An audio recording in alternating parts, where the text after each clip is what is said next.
The last day of voting on campus. It was really incredible. How the community received the historic polling site. Advancements in COVID-19 testing on campus. What the administration does to combat high case numbers in Arkansas. The University of Arkansas broke ground on a new facility. More information coming up next. UATV starts right now.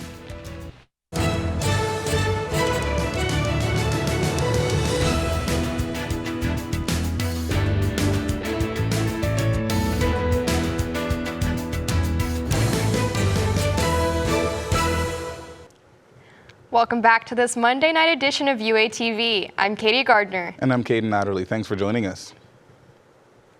The University of Arkansas COVID-19 dashboard maintains a steady rate of new case customers. After a spike in early September, cases continue at an average of 88 per week. Despite low case numbers on campus, Arkansas overall sees a continuous rise. According to ArkansasCovid.com, active cases appear as 9,766. And in an effort to better understand the low case numbers, the Chancellor began selecting random students to participate in an advanced testing campaign. Beginning today, Chancellor Steinmetz encourages select students to take part in the testing clinic. The first 300 to take part will receive a Barnes & Noble gift card. Senior Max McCowan said he gladly participated in the testing. I would encourage everyone to get tested even though you may not even think you are exposed, because you may be asymptomatic and you never know. The testing takes place through the Pat Walker Health Center on campus. Chancellor Joe Steinmetz contacts parents with a COVID-19 update. Along with discussing the number of active cases on campus, Steinmetz told parents about a lack of student testing. He later urged parents to encourage their students to get tested if experiencing symptoms or if they become exposed. The final day of Bud Walton voting took place on Saturday. The number of ballots cast totaled just under 2,700. Voting opened on Thursday and ran through Saturday for anyone in Washington County. ASG President Julie Annal said the polling location on campus provided a simpler way to vote within the community. I was kind of overwhelmed, especially the first day, people just being so receptive and so kind, especially faculty and students. We're just really grateful that it was there. Annal says she hopes that the on-campus polling sticks around but doesn't know what to expect in the future. Voters can still drop off their ballots without having to get out of the car. The Washington County Election Commission offers drive-through ballot drop-off on Saturdays in October from 10 in the morning till 4 in the afternoon. Ballot drop-offs continue until October 31st. In order to drop off a ballot, voters must show a valid ID. And early voting for the 2020 general election began in Arkansas. With the general election a week away, registered voters can visit several locations across Fayetteville to cast their vote. UATV's James Morgan has more. Fayetteville has 3 primary early voting locations: Medical Arts Pharmacy on East Huntsville Road, Diamond Dance Studio on Weddington Drive, and the Washington County Courthouse on College Avenue. These early voting locations are open weekdays from 8 a.m. until 6 p.m. Due to social distancing regulations, lines for voting will appear longer and, in many cases, extend outside the polling place. We definitely expect a heavy turnout for early vote. You know, our early vote is becoming more and more popular. About 60% of our votes are cast during early vote. And of course, we have more registered voters this year than we've ever had in previous years. Absentee voting in Washington County is also expected to increase this year. Typically, we do about 1,800 absentee ballots for a general election. We're close to over 11,000 absentee ballots for 2020. The county clerk's office is offering curbside drop-off for absentee ballots every Saturday from 10 a.m. until 4 p.m. We're urging voters who are receiving those absentee ballots to return them as quickly as possible. The deadline to request an absentee ballot is October 27th, but they must be received at the county clerk's office by November 2nd. To view all the Washington County early voting locations and their hours, you can visit votewashco.com. The Pat Walker Health Center offers a drive-through respiratory illness clinic in the Garland parking garage. The clinic serves all students, faculty, and staff showing symptoms of respiratory illness. Those visiting the clinic receive a rapid COVID test in addition to a flu and strep test. Medical Director of Pat Walker, Dr. Huda Sharaf, says the clinic can diagnose more than just COVID-19. The respiratory clinic is really geared towards not only trying to diagnose COVID-19 early on, but obviously, as we all know, there are other types of infections that cause similar symptoms, and we don't want to overlook that. The clinic opens Monday through Friday from 8 to 5. Those wanting to use the respiratory clinic must make an appointment. U of A alumni host a digital panel on race at the university. Gerald Jordan and Dr. Ron Rainey will host the third town hall tomorrow evening at 6. The event features a panel of alumni to discuss their experiences here at the U of A. Those looking to attend need to register for the Zoom discussion online. And the University of Arkansas has a new addition to its School of Art coming soon. This upcoming studio and design center will bring all the different art mediums together. UATV's Kenzie Freeland joins us live with more. Thanks, Cayden. The School of Art at Fayetteville received a very generous gift for a new art studio. It is to be located on the corner of Martin Luther King Boulevard and Hill Avenue.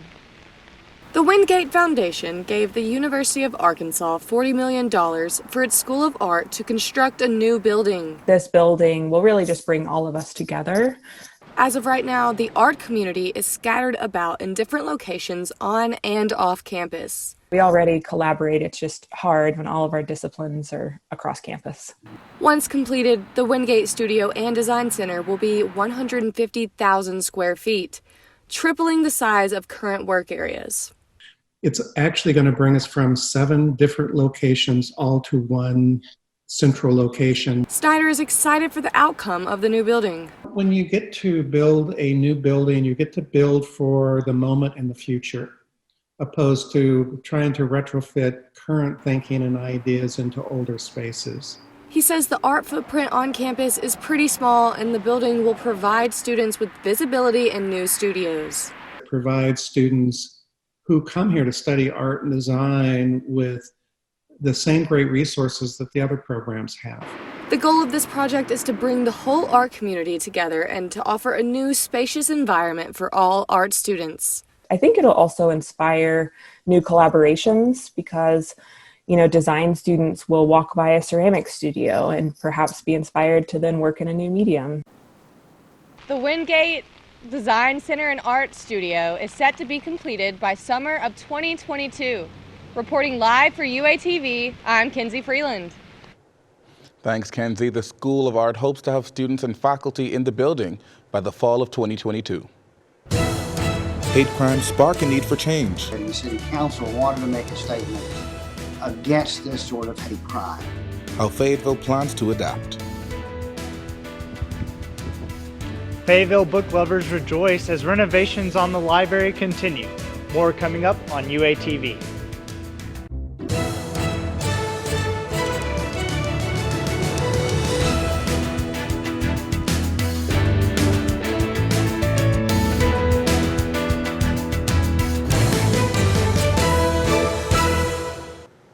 The city government votes to protect inclusivity in Northwest Arkansas.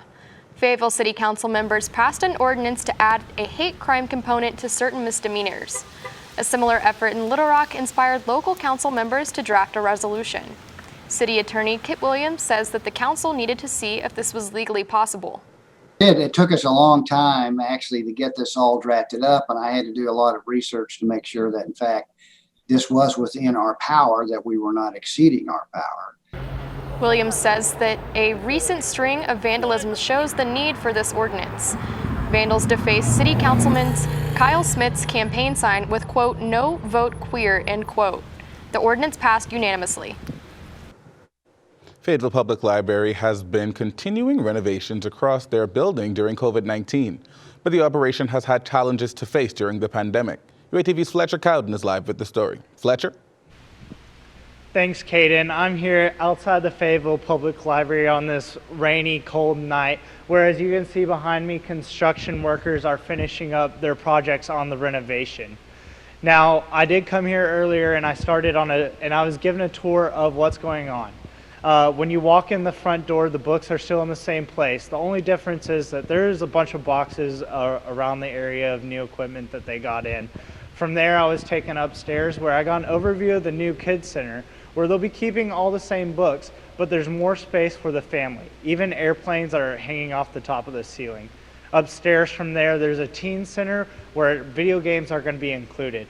Some of the other new additions that they will be adding to the library is an art center and even a culinary kitchen that was a partnership between Fayetteville High School and the library to give those high school students college course credits for that class. Also, but COVID-19 did give some barriers in the way of the renovation.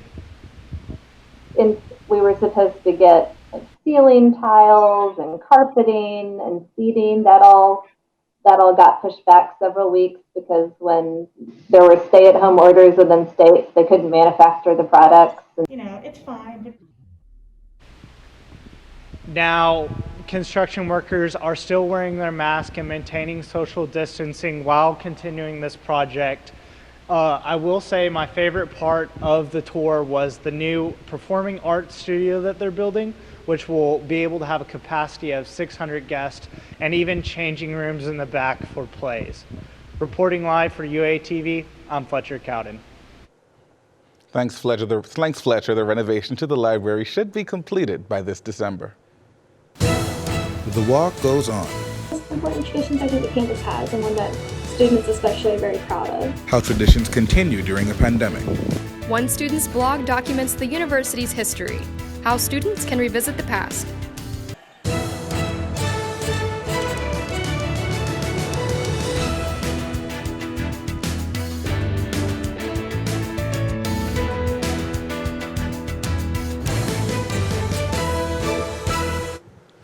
After months of renovations, Old Main and the first 50 years of Senior Walk received a facelift. The renovation started when the university received a grant to fix the deteriorating slabs of concrete. Director of Facilities Management, Brianna Lacey, described the tradition of Senior Walk that started over 100 years ago. Time ago, one of our early graduating classes decided to write their names in some wet concrete. Kind of as a way to celebrate them getting their degree. The original slabs of Senior Walk will hang in an exhibit in the basement of Old Main. An online student blog documents unstable times in the U of A's history. Campus Disrupted highlights students' reactions to world events, and those interested can learn how traumatic events in our nation's history affected campus. A group of history students formed the Public History Interest Group, which produced the website. And Springdale Parks and Recreation will host a drive-through trick-or-treat event this Saturday. The Halloween festivities will start at 3 in the afternoon and take place at CL Charlie and Willie George Park. The drive-through trick-or-treat event will feature goodie bags for attendees along with other fun events. The Botanical Garden of the Ozarks will still hold its annual Little Sprouts Costume Parade. The date of the parade changed to this Friday from 10 in the morning to 1 in the afternoon. In addition to the parade, those who attend can take part in a scavenger hunt. Crafts and a photo booth for everyone aged 10 and up must wear a mask, and kids will receive goodie bags. Darius Phillips, low pass by Mayfield, and Cincinnati takes it right back. The Razorback soccer team remains undefeated on the road.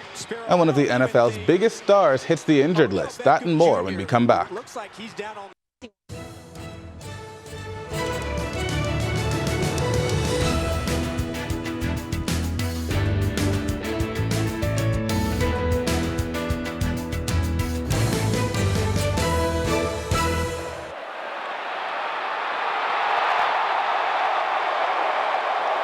Welcome back to UATV Sports. I'm Hannah Ford. The number 7 Razorback soccer team earns a 2-1 victory at Ole Miss this weekend. The Hogs remain undefeated on the road this season, and this was the program's 4th straight win over the Rebels. Kayla McKeon opened the scoring with her 3rd goal in the last 4 matches, and Nayeli Perez added another just before the half for her 1st goal of the season. Head coach Colby Hale is now 6-5-1 against the Rebels since taking over the program. The Hogs outshot the Rebels 16-9 and took 10 corner kicks in the game. The Razorbacks are back at home this Friday for their final game of the season as they take on the Auburn Tigers. The match begins at 6:30. The Fall World Series for the Razorback baseball team concluded on Saturday. The Red team had a strong pitching performance from starter Cayden Monk that led to a 7-0 victory over the Black team. Monk only allowed 2 hits and struck out 8 of 14 batters he faced and walked 1. Other pitchers on the Red team were dominant in their performances to close out the game. Evan Gray struck out 3 of 4 batters, Ryan Costes struck out 2, and Zebulon Vermillion worked a 1-2-3 inning. The Reds' offense was led by Casey Opitz, who produced 3 hits and 2 RBI with a run scored. Brady Slavens had 2 hits, and Braden Webb had 2 RBI thanks to a 2-run home run. Head coach Dave Van Horn says that the coaches looked forward to the fall series, and it showed them that there are several players stepping up and looking for a role on the team. Van Horn says he pushed the team as hard as possible this fall season and that he's proud of the players and the effort they put in. The Red team won the series 4-2. A duel between 2 quarterbacks came down to the final seconds. Bengals quarterback Joe Burrow threw for 406 yards with 3 touchdowns, and Browns quarterback Baker Mayfield threw for 297 yards with 5 touchdowns. In the second offensive play of the day, Browns wide receiver Odell Beckham Jr. tore his ACL, ending his season. Mayfield, who is supposedly playing with a cracked rib, threw an interception on his first pass, and Beckham injured himself trying to make a tackle. While there were 5 lead changes in the fourth quarter, the Browns clinched the lead with 11 seconds left. Mayfield threw the ball to the corner of the end zone to Donovan Peoples-Jones for the win. Mayfield set a Browns franchise record with 21 consecutive completions. The previous record was held by Bernie Kosar of 16 completions. The Browns defeated the Bengals 37-34. That's all for UATV Sports. We'll be back with more after the break. And students will want to keep their umbrellas and raincoats handy through Thursday. The rain brings along colder temperatures with the high tomorrow sitting at 43 degrees. Chilly weather will stick around through the end of the week. The Walton Arts Center prepares a festive celebration for the upcoming holidays. The countdown begins for a Christmas-themed pop-up bar in downtown Fayetteville. The bar includes 40 days of cocktail cheer for the town of Fayetteville to enjoy. It pops up on November 20th and runs through Christmas Day. All right, well, that's all with the time we have for UATV News. Be sure to follow us on our social media pages at UATV News. I'm Cayden Hartman. And I'm Katie Gardner. Have a great night.